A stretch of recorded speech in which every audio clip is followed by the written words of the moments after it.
ಇವತ್ತು ನಮ್ಮ ಚಿಕ್ಕಪ್ಪನ ಮನೆ ಕುಲಸ್ಥರನ್ನೆಲ್ಲ ಕರೆದು ಚಪ್ಪರ ಹಾಕಿಸ್ತಾ ಇದ್ದಾರೆ. ಈಗ ನೋಡ್ಬೋದು ಚಪ್ಪರ ಈ ರೀತಿಯಾಗಿ ರೆಡಿಯಾಗಿದೆ. 5 ಜನ ಮುತ್ತೈದೆಯರು ಈ ಚಪ್ಪರದ ಪೂಜೆ ಮಾಡ್ತಾ ಇದ್ದಾರೆ. ಈ ಪೂಜೆ ಹೇಗೆ ಮಾಡ್ತಾರೆ ನೋಡೋಣ ಬನ್ನಿ. ಈಗ ಕೆಂಪು ಮಣ್ಣಲ್ಲಿ ಹಸೆಮಣೆ ಥರ ಜಗ್ತಿ ಮಾಡಿಕೊಂಡು ಅಕ್ಕಿ ಕೊನೆನ ತಂದು ನೆಡ್ತಾರೆ. ಅದಕ್ಕೆ ಈಗ ಪೂಜೆ ಮಾಡ್ತಾ ಇದ್ದಾರೆ ನೋಡ್ಬೋದು. ಹಸೆಮಣೆ ಜಗ್ತಿನ ರಂಗೋಲಿಯಿಂದ ಸಿಂಗಾರ ಮಾಡಿ ಅರ್ಶಿನ ಕುಂಕುಮ ಹೂಗಳಿಂದ ಅಲಂಕಾರ ಮಾಡಿ ಅಕ್ಕಿ ಕೊನೆಗೆ ವಿಭೂತಿ ಹಚ್ಚಿ ಅದಕ್ಕೆ ಅರ್ಶಿನ ಕುಂಕುಮ ಹೂಗಳಿಂದ ಅಲಂಕಾರ ಮಾಡ್ತಾರೆ. ಫಸ್ಟಿಗೆ ನಮ್ಮ ಹಿಂದೂ ಸಂಸ್ಕೃತಿ ಪ್ರಕಾರ ಯಾವುದೇ ಶುಭ ಕಾರ್ಯ ಶುರು ಆಗೋಕ್ಕಿಂತ ಮುಂಚೆ ಹಸಿರು ಹೂಗಳಿಂದ ಸಿಂಗಾರ ಮಾಡಿ ನಾದಸ್ವರಗಳಿಂದ ಶುರು ಮಾಡ್ತಾರೆ. ಮದುವೆ ಒಂದಕ್ಕೇ ಚಪ್ಪರ ಹಾಕೋದಿಲ್ಲ, ಮನೆ ಗೃಹ ಪ್ರವೇಶ ಆದ್ರೂ ಚಪ್ಪರ ಹಾಕ್ತಾರೆ. ಅಲ್ಲೂ ನಾದಸ್ವರ ಇದೇ ರೀತಿ ಇರುತ್ತೆ. ಯಾಕೆಂದರೆ ನಮ್ಮ ಹಿಂದೂ ಸಂಸ್ಕೃತಿ ಪ್ರಕಾರ ಶುರು ಆಗದೆ ಚಪ್ಪರ ಮತ್ತು ನಾದಸ್ವರದಿಂದ.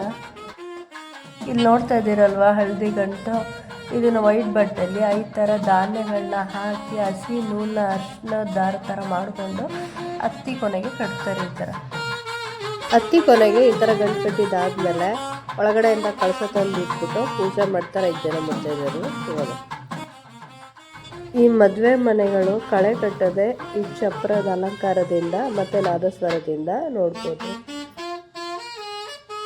ಈಗ ನಮ್ಮ ದೊಡ್ಡಮ್ಮನ ಮಗಳು ಕಳಸದ ಪೂಜೆ ಮಾಡಿ ಚಪ್ಪರದ ಪೂಜೆ ಮಾಡ್ತಾ ಇದ್ದಾರೆ. ಪೂಜೆ ಆದಮೇಲೆ ಹುಡುಗಂಗೆ ಅರ್ಶಿಣ ಹಾಕಿ ನೀರು ಹಾಕ್ತಾ ಇದ್ದಾರೆ. ನೆಕ್ಸ್ಟ್ ಅದನ್ನ ನೋಡೋಣ ಬನ್ನಿ. ಅರ್ಶಿಣ ಮತ್ತು ವೀಡಿಯೋನ ಮಾಡ್ಕೊಳಕ್ಕಾಗಲಿಲ್ಲ, ಹಾಗಾಗಿ ಎಷ್ಟಿತ್ತು ಅಷ್ಟನ್ನು ವೀಡಿಯೋ ತೋರಿಸ್ತಾ ಇದ್ದೀನಿ. ಈಗ ಮದುಮಗನ ಸ್ನಾನ ಕಳಿಸಾದ್ಮೇಲೆ ಇಲ್ಲಿ ಒನಕೆಯಿಂದ ಭತ್ತ ಕುಟ್ಟ ಶಾಸ್ತ್ರ ಮಾಡ್ತಾ ಇದ್ದಾರೆ ನೋಡಿ. ಈ ಶಾಸ್ತ್ರ ಮಾಡ್ತಾ ಇರೋದು ನಮ್ಮ ಚಿಕ್ಕಪ್ಪನ ಮೊದಲನೇ ಮಗಳು ಹುಡುಗನ ಅಕ್ಕ. ಈಗ ನೆಕ್ಸ್ಟ್ ಪೂಜೆ ಮಾಡ್ತಾ ಇರೋದು ಮದುಮಗನ 2ನೇ ಅಕ್ಕ. ಇವ್ರ ಪೂಜೆ ಆದಮೇಲೆ ಮದುಮಗನ 3ನೇ ಅಕ್ಕ ಬಂದು ಪೂಜೆ ಮಾಡ್ತಾರೆ. ನೆಕ್ಸ್ಟ್ ನೋಡ್ಬೋದು.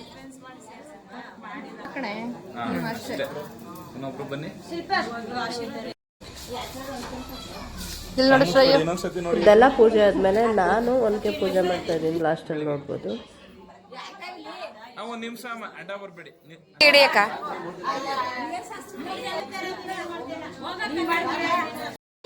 ಈಗ ಯಾರ್ಯಾರು ಪೂಜೆ ಮಾಡ್ತಾರ ಅವರೆಲ್ಲ ಭತ್ತ ಕುಟ್ಬೇಕು ಈ ಒನಕೆಯಿಂದ.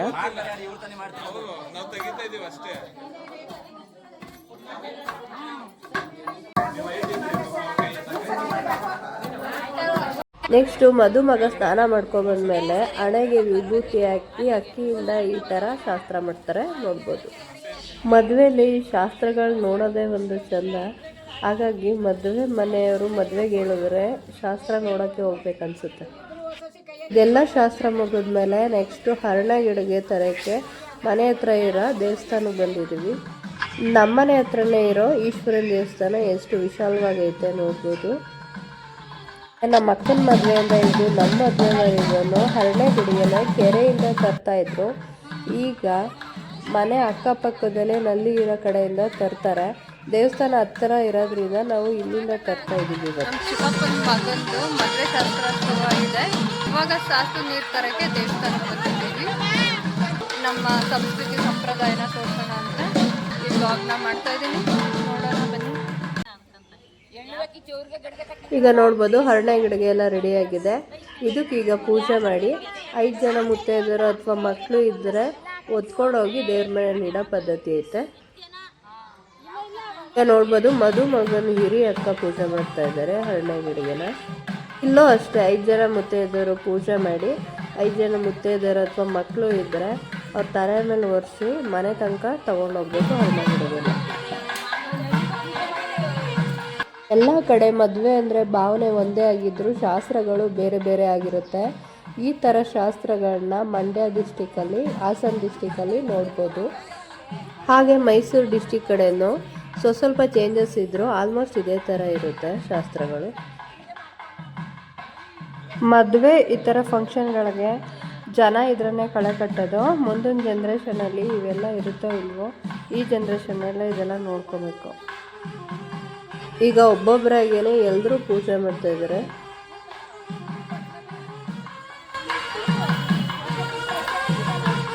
ಕೊನೆ ತಮ್ಮನ ಮದುವೆ ಮಾಡ್ತಾ ಇದ್ದೀರಾ, ಏನು ಅನಿಸ್ತಾ ಇದೆ?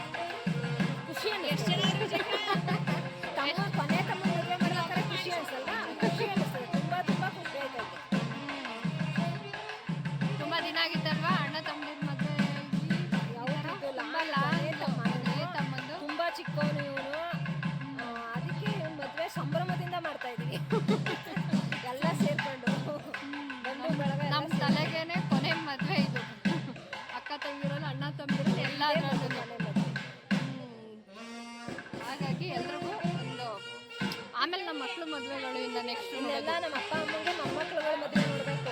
ಇಲ್ಲಿ ತನಕ ಮಕ್ಕಳ ಮದುವೆ, ಹೆಣ್ಮಕ್ಳ ಮದುವೆ, ಗಂಡ್ಮಕ್ಳ ಮದುವೆ ಎಲ್ಲ ಇಲ್ಲಿ ತನಕ ಆಯಿತು. ಇಲ್ಲಿಗೆ ಲಾಸ್ಟ್ ಆಗುತ್ತೆ. ಈಗಿನ ಕಾಲದ ಮದುವೆಗಿಂತ ಹಿಂದಿನ ಕಾಲದ ಮದುವೆಗಳು ತುಂಬಾ ಚೆನ್ನಾಗಿತ್ತು. ಯಾಕೆ ಅಂತ ಅಂದರೆ ಈಗಿನ ಕಾಲದಲ್ಲಿ ಚಪ್ಪ ಹಾಕಿದ ದಿನ ಮಾತ್ರನೇ ಅದು ಕಳೆ ಕಾಣುತ್ತೆ. ಹಿಂದಿನ ಕಾಲದಲ್ಲಿ ಆ ಥರ ಇರಲಿಲ್ಲ.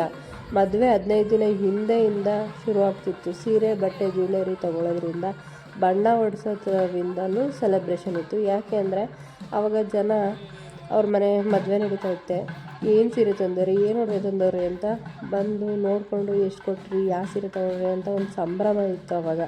ಆವತ್ತಿನ ಸಂಭ್ರಮನ ಹೇಳೋಕ್ಕಾಗೋದಿಲ್ಲ ಇವತ್ತು. ಮತ್ತು ಬಣ್ಣ ಹೊಡಿತಿದ್ರೆ ಬಂದು ನೋಡಿ ವಿಚಾರಿಸ್ಕೊಂಡು ಹೋಗ್ತಾಯಿದ್ರು. ಈಗ ಹಂಗಲ್ಲ, ಮದುವೆ ಕರೆದಿದ್ದಾರೆ, ಮದುವೆಗೆ ಹೋಗಬೇಕು, ಇಷ್ಟಕ್ಕೆ ಸೀಮಿತ ಆಗಿಬಿಟ್ಟಿದೆ ಈಗಂತೂ. ಮುಂದಿನ ಜನ್ರೇಷನ್ ಅವ್ರಿಗೆ ಇದನ್ನೆಲ್ಲ ಮಾಡೋದಕ್ಕೆ ಆಸಕ್ತಿನೂ ಇರೋದಿಲ್ಲ, ಜನನೂ ಇರೋದಿಲ್ಲ, ನಂಬಿಕೆನೂ ಇರೋದಿಲ್ಲ. ಇದೆಲ್ಲ ಆಚರಣೆಗಳನ್ನ ವಿಡಿಯೋ, ಫೋಟೋದಲ್ಲಿ ನೋಡ್ಕೋಬೇಕಾಗುತ್ತೆ ಅಷ್ಟೇ. ಆಲ್ಮೋಸ್ಟ್ ಎಲ್ರಿಗೂ ಪೂಜೆ ಆದಮೇಲೆ ಈ ಹರಳೆಗಡಿಗೆನ 5 ಜನ ಮುತ್ತೈದೆಯರು ಹೊತ್ಕೊಂಡು ಮನೆ ಕಡೆ ನಡಿಬೇಕು. ಈ ಹರಳೆಗಡಿಗೆ ಪೂಜೆ ಮಾಡಬೇಕಾದ್ರೆ ನೈವೇದ್ಯಕ್ಕೆ ಅಕ್ಕಿ ಎಳ್ಳ ಮಿಕ್ಸ್ ಮಾಡಿಟ್ಟಿರ್ತಾರೆ. ಅದು ಎಲ್ಲ ಮುತ್ತೈದೆಯರ್ಗೂ ಕೊಡ್ತಾರೆ ಪ್ರಸಾದದ ಥರ. ಈಗ ನಾನು ಅದನ್ನು ತಿಂತಾಯಿದ್ದೀನಿ. ಅದ್ರ ಜೊತೆಗೆ ಚಿಗ್ನಿ ತೊಂಬಿಟ್ಟು ಕೂಡ ನೈವೇದ್ಯಕ್ಕೆ ಇಟ್ಟಿರ್ತಾರೆ, ನೋಡ್ಬೋದು. ಶಾಸ್ತ್ರ ಪೂಜೆ ಎಲ್ಲ ಮುಗೀತು. ಈಗೆಲ್ಲ ಮನೆಗೆ ತಗೊಂಡೋಯ್ತು. ಹೇಳಿಲ್ವಾ ಮುತ್ತೈದೆಯರು ಮತ್ತು ಮಕ್ಕಳೆಲ್ಲ ಬರ್ಬೋದು ಅಂತ. ಅದೇ ರೀತಿಯಾಗಿ ಮಗನ ಅಕ್ಕನ ಮಗಳ ಕೈಲಿ ಈಗ ಒರೆಸ್ತಾ ಇದ್ದಾರೆ. ಸೋದ್ರ ಮಾವನ ಮದುವೆಯಲ್ಲಿ ಸಂಭ್ರಮ ಪಡಬೇಕು ಅಂತ ಅವಳ ಕೈಲೂ ಮಾಡಿಸ್ತಾ ಇದ್ದಾರೆ. ಮತ್ತು ಮೊಬೈಲಲ್ಲೇ ಎಲ್ಲ ಮಾಡ್ಕೊಳ್ಳೋರು ನಿಮ್ಮನ್ನೇ ಕರೆಸ್ತಾ ಇದ್ರು. ನನಗೆ ವಿಡಿಯೋಗ್ರಾಫರ್ ಎಗಿಸ್ತಾ ಇದ್ರು, ನಮ್ದೇನಾದ್ರು ವಿಡಿಯೋ ಮಿಸ್ ಆದರೆ ನಿಮ್ಮ ಹತ್ರ ಇಸ್ಕೋಬೋದು ಅಂತ. ಏನೋ ಒಂದು ರೇಂಜಿಗೆ ಮಾಡ್ಕೋಬೋದು ಅಷ್ಟೇ. ಹಾಂ ಆಗುತ್ತೆ, ಬೇಗ ಅಪ್ಲೋಡ್ ಮಾಡ್ಕೊತೀವಲ್ಲ, ಮತ್ತೆ ಲ್ಯಾಪ್ಟಾಪ್ ಹಾಕತ್ತೀರಲ್ಲ ತೊಗೊಂಡೋಗಿ.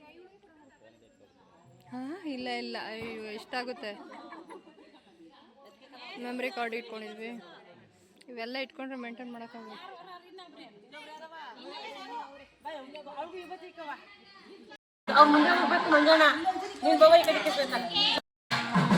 ಈಗ ಹರಳೆಗಡಿಗೆ ಓದ್ತಿರೋರೆಲ್ಲ ಲೈನಿಗೆ ನಿಂತ್ಕೋತಾರೆ, ಅವರಿಂದ ನಾವು ಹೋಗ್ಬೇಕು.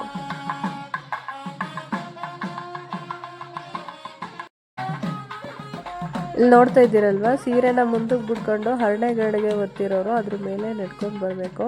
ಈ ಪದ್ಧತಿ ತುಂಬ ಹಿಂದಿನಿಂದನೂ ನಡ್ಕೊಂಡು ಬಂದೈತೆ. ಇದೊಂದು ಆಚರಣೆ ಮಾತ್ರ ಎಲ್ಲೂ ಮಿಸ್ ಆಗಿಲ್ಲ.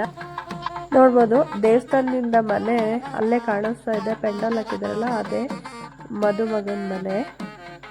ಈ ದೇವಸ್ಥಾನದಿಂದ ಹರಳೆಗಡಿಗೆ ಎಷ್ಟು ದೂರ ತೊಗೊಂಡೋಗ್ತಾ ಇದ್ದೀವಿ. ಆಗೆಲ್ಲ ಊರು ಹೊರಗಡೆ ಕೆರೆಯಿಂದ ತರ್ತಾಯಿದ್ರು. ಅಲ್ಲಿಂದ ಮನೆಯವರೆಗೆ 1 ಕಿಲೋಮೀಟ್ರ್ ದೂರ ಇರ್ತಾಯಿತ್ತು. ಅಲ್ಲಿಂದನೂ ಈ ಥರ ಸೀರೆನ ಹಾಸ್ಕೊಂಡು ಬರ್ತಾಯಿದ್ರು. ಈಗ ಅಲ್ಲಿಂದ ಇಲ್ಲಿಗೆ ಈ ಥರ ಹಾಸ್ಕೊಬರೋ ಶಕ್ತಿನೂ ಯಾರಿಗೂ ಇಲ್ಲ, ಮತ್ತು ಹರಳೆಗಡಿಗೆ ಹೊತ್ಕೊಬರೋ ಶಕ್ತಿನೂ ಯಾರಿಗೂ ಇಲ್ಲ. ಇದು ನೋಡ್ತಾ ಇದ್ರೆ ನನಗೆ ಒಂದಂತೂ ನೆನಪಾಗುತ್ತೆ. ನಾನು ಚಿಕ್ಕದ್ರಲ್ಲಿ ಈ ಥರ ಹರಳೆಗಡಿಗೆ ಹೊತ್ಕೊಬಂದಿದ್ದು ನೆನಪು ನನಗೆ ಲಾಸ್ಟ್ ಇರೋದೇ 1994 ನಮ್ಮ ದೊಡ್ಡಕ್ಕನ ಮದುವೆ ಆಯಿತು. ಆ ದಿನ ನಾನು ಈ ಥರ ಹೊತ್ಕೊಬಂದಿದ್ದು ನೆನಪೈತೆ ನನಗೆ. ಅದು ಯಾರ ಮದುವೆ ಇರ್ಬೋದು ಅಂತ ನಿಮ್ಗೆ ಅನಿಸಿದ್ರೆ, ನಾನು ಒಂದು ವ್ಲಾಗ್ ಮಾಡಿದ್ದೀನಿ. ನಮ್ಮ ಅಕ್ಕನ ಮಗನ ಮೊಮ್ಮಗು ನಾಮಕರಣದ ವ್ಲಾಗ್ ಮಾಡಿದ್ದೀನಿ. ಅದರಲ್ಲಿ ನೋಡ್ಬೋದು ನಮ್ಮ ಅಕ್ಕನ ಇವಾಗ. ಆಗ ನಾನು 4th ಸ್ಟ್ಯಾಂಡರ್ಡ್ ಓದ್ತಾ ಇದ್ದೆ. ಆಗಂತೂ ಕೆರೆಯಿಂದ ಮನೆ ತನಕ ಹೊತ್ಕೊಬರ್ಬೇಕಿತ್ತು. ಸುಸ್ತಾಗಿ ಹೋಗ್ತಿದ್ವಿ ನಾವು. ಇಳಿಸೋಕ್ಕೂ ಆಗೋದಿಲ್ಲ, ಬೇರೆಯವ್ರು ಕೊಡೋಕ್ಕೂ ಆಗೋದಿಲ್ಲ, ನಾವೇ ಹೊತ್ಕೊಬಂದು ದೇವ್ರ ಮನೆಗೆ ಇಡಬೇಕಿತ್ತು. ಈಗ ಆಗ್ಲಂಗೆ ಯಾರೋ ಈ ಥರ ಹರಳೆಗಡಿಗೆ ಹೊತ್ಕೊಳ್ಳೋರು ಇಲ್ಲ. ಹಾಗಾಗಿ ಮನೆ ಅಕ್ಕಪಕ್ಕದಲ್ಲೇ ತರ್ತಾರೆ. ಈ ಥರ ಮನೆ ಹೊರಗಡೆ ಹರಳೆಗಡಿಗೆ ಹೊತ್ಕೊಬಂದಿರೋ ಲೈನಿಗೆ ನಿಲ್ಲಿಸಿ ಅವ್ರ ಕಾಲುಗಳನ್ನ ತೊಳೆದು ಆರತಿ ಮಾಡಿ ಒಳಗಡೆ ಕರ್ಕೊತಾರೆ. ಅದ್ರ ವಿಡಿಯೋ ಇಲ್ಲಿ ಮಿಸ್ ಆಗೈತೆ. ಸಣ್ಣ ಮಕ್ಳು ಹೊತ್ಕೊಂಡಿದ್ರೆ ಯಾರ್ಯಾರು ಇಟ್ಕೊಂಡು ಈ ಥರ ಕರ್ಕೊಬರ್ತಾರೆ. ಆಗೆಲ್ಲ ಕುಲಸ್ಥರು ಮನೆಗೆಲ್ಲ ಹೇಳೋರು ಹರಳೆಗಡಿಗೆ ಥರ ಹೋಗ್ತಾ ಇದ್ದೀವಿ ಅಂತ. ಎಲ್ಲರೂ ಅವ್ರ ಮನೇಲಿರೋ ಬಿಂದಿಗೆ ತಗೊಬಂದು ಪೂಜೆ ಮಾಡಿಸಿ ನೀರು ತುಂಬಿಸ್ಕೊಂಡು ತರ್ತಾಯಿದ್ರು. ಹಾಗೆಲ್ಲ ಹರಳೆಗಡಿಗೆನ ಎಲ್ಲರೂ ಬರ್ತಾಯಿದ್ರು. ಈಗ 5 ಜನ ಅಂತ ಮಾಡ್ಕೊಂಡಿದ್ದಾರೆ. ಯಾರು ಹೊರೋದಿಲ್ವಲ್ಲ, ಅವ್ರ ಮನೆ ಜನ ಅಷ್ಟೇ ಹೊರಬೇಕಲ್ಲ, ಅದಕ್ಕೆ. ಈಗ ನೋಡ್ಬೋದು ದೇವ್ರ ಮನೆಯಲ್ಲಿ ಈ ರೀತಿಯಾಗಿ ಹರಳೆಗಡ್ಗೆನ ಇಟ್ಟಿದ್ದಾರೆ.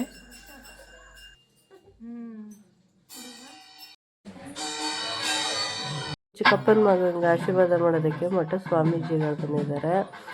ಇವನು ಪಾದ ಪೂಜೆ ಮಾಡೋದ್ರ ಮೂಲಕ ಗುರುಗಳ ಆಶೀರ್ವಾದ ಪಡ್ಕೊತಾ ಇದ್ದಾನೆ. ಇವಾಗ ನೋಡ್ಬೋದು.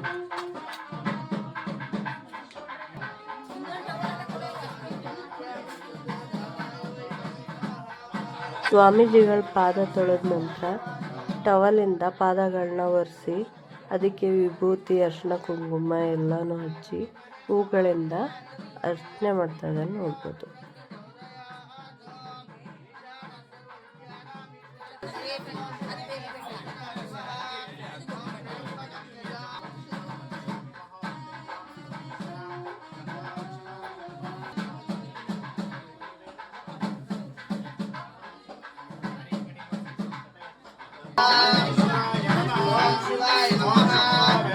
ಸ್ವಾಮೀಜಿ ಒಂದು ಪಾದ ಪೂಜೆ ಆದಮೇಲೆ ನೆಕ್ಸ್ಟು ಒಂದು ಹಳೆ ಕಾಲದ ಸಂಪ್ರದಾಯ ಇದೆ. ಅದೇನಂದರೆ ದಾಸಯ್ಯ ಅವ್ರನ್ನ ಕರೆಸಿ ಪೂಜೆ ಮಾಡೋದು. ಅದು ನೋಡೋಣ ನೆಕ್ಸ್ಟು. ಬನ್ನಿ, ನೋಡ್ತಾ ಇದ್ದೀರಲ್ವ, ಇದು ಚಪ್ರದ ಊಟ. ಇದು ಫಸ್ಟು ದೇವರಿಗೆ ಎಡೆ ಥರ ಇಟ್ಬಿಟ್ಟು ಅಲ್ಲಿ ಗಂಡು ಹೆಣ್ಣನ್ನ ಬಟ್ಟೆಗಳು ಮತ್ತು ಜ್ಯುವೆಲರಿಗಳನ್ನೆಲ್ಲ ಇಟ್ಟು ಪೂಜೆ ಮಾಡ್ತಾರೆ.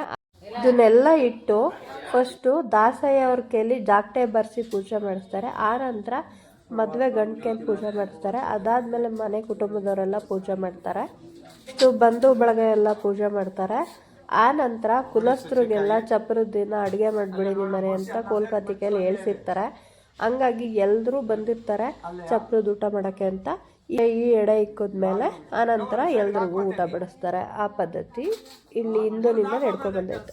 ಈಗ ನೋಡ್ಬೋದು ಮದುಮಗನ ಕೈಲಿ ಕಾಯಿ ಹೊಡ್ಸಿ ಪೂಜೆ ಮಾಡಿಸ್ತಾ ಇದ್ದಾರೆ. ಒಂದು ವಿಷಯ ಹೇಳಿಲ್ಲ, ಕುಲಸ್ಥರಿಗೆಲ್ಲ ಊಟಕ್ಕೆ ಹೇಳಿರ್ತಾರಲ್ವ, ಅವರು ಇಲ್ಲಿ ಪೂಜೆ ಮಾಡ್ಸೋಕ್ಕೆ ಅಂತ ಹಣ್ಣು ಕಾಯಿ ತಂದಿರ್ತಾರೆ. ಅವ್ರ ಕಾಯಿನೆಲ್ಲ ಹೊಡೆದು ಪೂಜೆ ಮಾಡಬೇಕು.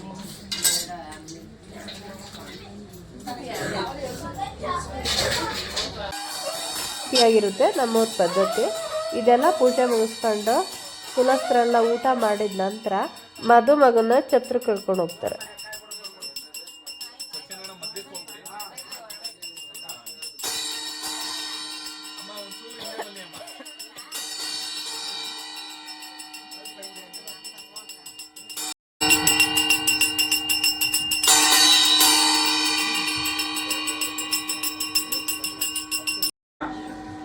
ಅವ್ರ ಮನೆ ಜನದೆಲ್ಲ ಪೂಜೆ ಆದ್ಮೇಲೆ ನಾವು ಅಕ್ಕ ತಂಗಿ ಪೂಜೆ ಮಾಡ್ತಿದ್ದೀವಿ.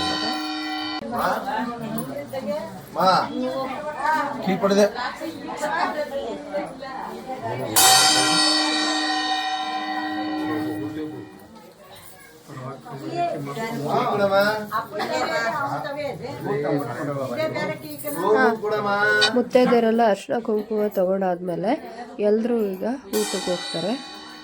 ಹೆಂಗಸರು ಗಂಡಸರು ಆದಿಯಾಗಿ ಎಲ್ಲರೂ ಬಂದು ಪೂಜೆ ಮಾಡಿ ಊಟ ಮಾಡ್ಕೊಂಡು ಹೋಗ್ತಾರೆ. ಅವ್ರದ್ದು ಹಿಂದಿನ ದಿನನೇ ಕೋಲ್ಕತ್ತಿ ಕೈಲಿ ಹೇಳ್ಸಿರ್ತಾರೆ, ನಮ್ಮನೆ ಚಪ್ರ ಹಾಕ್ತಾ ಇದ್ದೀವಿ, ಯಾರು ಒಲೆ ಹಚ್ಚಬೇಡಿ, ಅಡುಗೆ ಮಾಡಬೇಡಿ ಅಂತ. ಯಾಕಂದರೆ ಬೆಳಗ್ಗೆ ಎದ್ದ ತಕ್ಷಣ ಗಂಡಸರು ಬಂದು ಚಪ್ರ ಹಾಕಿಸ್ತಾರೆ. ಅದಾದಮೇಲೆ ಹೆಂಗಸರು ಬಂದು ಶಾಸ್ತ್ರ ಮಾಡಬೇಕಲ್ಲ, ಹಾಗಾಗಿ ಇಲ್ಲೇ ಅಡುಗೆ ಊಟ ಮಾಡಿಸಿರ್ತಾರೆ. ಈಗ ಊಟದ ಹಾಲಿಗೆ ಬಂದಿದ್ದೀನಿ, ಊಟ ಮಾಡೋಣ ಅಂತ ಅಂದ್ಬಿಟ್ಟು. ಇದಾಗಿತ್ತು ಇವತ್ತಿನ ವ್ಲಾಗು. ನೆಕ್ಸ್ಟ್ ವ್ಲಾಗು ಮದುವೆ ವ್ಲಾಗ್ ಜೊತೆ ಸಿಗೋಣ. ಈ ವ್ಲಾಗ್ ನಿಮ್ಗೆ ಇಷ್ಟ ಆಗಿದ್ರೆ ಒಂದು ಲೈಕ್ ಕೊಡಿ, ಕಮೆಂಟ್ ಹಾಕಿ, ಶೇರ್ ಮಾಡಿ, ಸಬ್ಸ್ಕ್ರೈಬ್ ಮಾಡ್ಕೊಳ್ಳೋದು ಮಾತ್ರ ಮರಿಬೇಡಿ ಫ್ರೆಂಡ್ಸ್.